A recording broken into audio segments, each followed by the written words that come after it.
বাড়িতে অনেক সময় দেখবে এরকম সিচুয়েশন থাকে যে বাচ্চাদের আবদার থাকে মায়েদের কাছে নতুন কিছু বানিয়ে খাওয়ানো। তা আজকে ভাবলাম একটু নতুনত্ব ধরনের নলেন গুড়ের কোনো রেসিপি তোমাদের সাথে শেয়ার করি। রেসিপিটা বলতে পারো নলেন গুড়ের শর্টস। হ্যাঁ, শুনতে অবাক লাগলেও এই রেসিপিটা কিন্তু ভীষণ ইউনিক আর বাচ্চাদের কিন্তু ভীষণ লোভনীয় খাবার একটা। আর এর মধ্যে কিন্তু পুরোপুরি জিরো সুগার রয়েছে, গুড় দিয়ে বানিয়েছি রেসিপিটা। তা চলো দেরি না করে শুরু করি আজকে একদম ইউনিক এই রেসিপি নলেন গুড়ের শর্টস। কী করে বানাবে চলো বলে দিই। এখানে আমি মোটামুটি নিয়েছি 400 গ্রামের মতো ছানা। ছানাটাকে একটু ভালো করে হাতের চেটো দিয়ে আমি এভাবে মাখিয়ে নিচ্ছি, একদম স্মুথ একটা টেক্সচার দেব। এখানে আমি ছানাটাকে দুটো পোর্শনে ভাগ করে নিয়েছি। একটা পোর্শনকে জাল দেব, সন্দেশের মতো বানিয়ে নেব। তার জন্য আমি এখানে আগুনের ওপরে ফ্রাইং প্যানে বসিয়ে দিয়েছি। বলে রাখি নলেন গুড়ের শর্টসটা যখন বানাবো আমি সেখানে 3টে লেয়ার দেব। তার মধ্যে এটা হচ্ছে ফার্স্ট লেয়ার।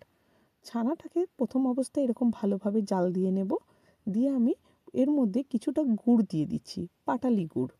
এবার মিশ্রণটাকে খুব ভালোভাবে আমি এটাকে মিক্স করতে থাকবো। দেখো কতটা পাতলা রয়েছে, প্রচণ্ড পরিমাণে জল বেরোবে কিন্তু, তাই ঘাবড়াবার দরকার নেই। কিছুক্ষণের মধ্যেই দেখবে জল একদম টেনে গেছে আর এরকম বেশ দানা দানা একটা টেক্সচার চলে আসবে। এটাই কিন্তু টেক্সচারটা থাকবে, এরকমই আসতে হবে কিন্তু।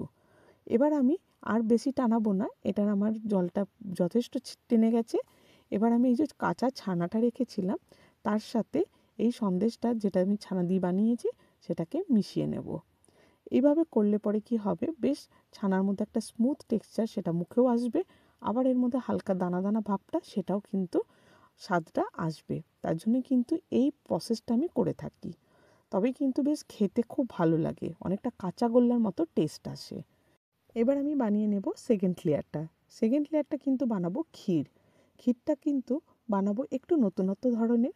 এখানে আমি বাটিতে নিয়ে নিয়েছি গুঁড়ো দুধ 4 টেবিল স্পুন, হাফ টিস্পুনের মতো কর্নফ্লাওয়ার দিয়েছি, আর একটু মালাইযুক্ত দুধ দিয়ে দিচ্ছি পুরো মিশ্রণটাকে গুলে নেওয়ার জন্য। সামান্য একটু দুধও অ্যাড করে দিয়েছি।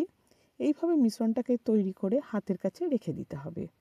গ্যাস ওভেনে আমি দুধটা বসিয়ে দিয়েছি, মোটামুটি হাফ লিটারের মতো দুধ এখানে আমি নিয়েছি।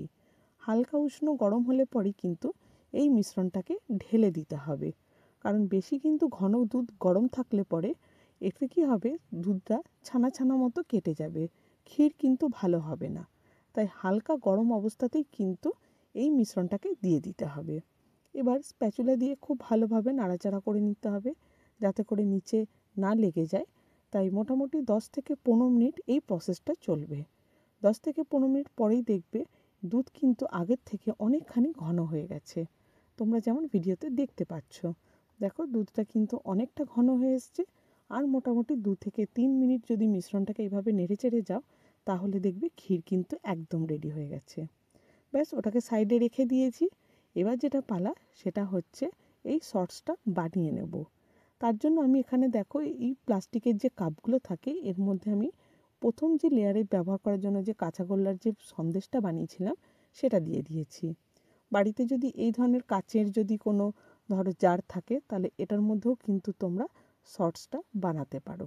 এইভাবে একটু চেপে চেপে দেবে, দিয়ে এই ফার্স্ট লেয়ারটাকে তৈরি করে নেবে। এবার করতে হবে কি, এখানে আমি দেখো 4খানা বানিয়েছি, তোমরা 2, 4, 6টা যে যেরকম পারবে বানাতে পারো। এর ওপর থেকে আমি দিয়ে দিলাম ওই আমার বানিয়ে রাখা ক্ষীরটা। এবার যেটা করতে হবে সেটা বলে দিই। এটাকে এবার ফ্রিজে রেখে দিতে হবে মোটামুটি 1 ঘন্টার জন্য। 1 ঘন্টা রাখলে পরে দেখবে ওপরের যে লেয়ারটা রয়েছে না সেটা বেশ সুন্দরভাবে কিন্তু সেট হয়ে যাবে। নাহলে নলেন গুড় দেওয়া মাত্রই কিন্তু সেটা একদম ক্ষীরের সাথে মিশে যাবে, যেটার কিন্তু লেয়ারটা বোঝা যাবে না। দেখো আমি কিন্তু 1 ঘন্টা পর তোমাদেরকে মানে নলেন গুড়টা ওপর থেকে ঢেলে দেখাচ্ছি।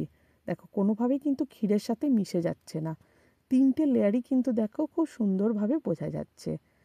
এই নলেন গুড়ের শর্টস দেখো রেসিপিটা কিন্তু একদম ইউনিক, বাড়িতে বানিয়ে কিন্তু চমক দিয়ে দিতে পারবে।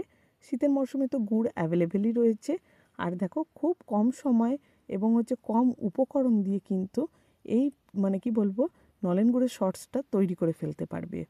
আর সত্যি কথা বলতে যখন এই ধরনের কাঁচা গোল্লা ক্ষীর আর নলেন গুড় একসাথে মুখে দেবে না, কথা দিচ্ছি মুখের থেকে ফেরাতে পারবে না, এতটাই সুন্দর হয় খেতে। রেসিপিটা তোমাদের যদি ভালো লেগে থাকে অবশ্যই কিন্তু নিজের টাইমলাইনে শেয়ার করে রেখো, যাতে করে যখনই তোমাদের বানাবার ইচ্ছে হবে তোমরা সেখান থেকে খুঁজে পেয়ে যাবে। আমার চ্যানেলে থাকা নতুন বন্ধুদের বলবো, যারা এখনও সাবস্ক্রাইব করোনি, এই ধরনের ইউনিক রেসিপিগুলোকে পেতে গেলে পরে অবশ্যই কিন্তু সাবস্ক্রাইব করে নিতে হবে। পাশে রাখা বেল আইকনটাকে ক্লিক করতে হবে, যাতে করে যখনই নতুন কোনো ভিডিও আপলোড করব তার নোটিফিকেশান সরাসরি তোমরা আগে পাবে। তাহলে আর কি, আজকের ব্লগটা এখানেই শেষ করছি। নতুন একটা ব্লগে নতুন একটা রেসিপি নিয়ে খুব শিগগিরই তোমাদের সাথে আবার দেখা হবে। টাটা।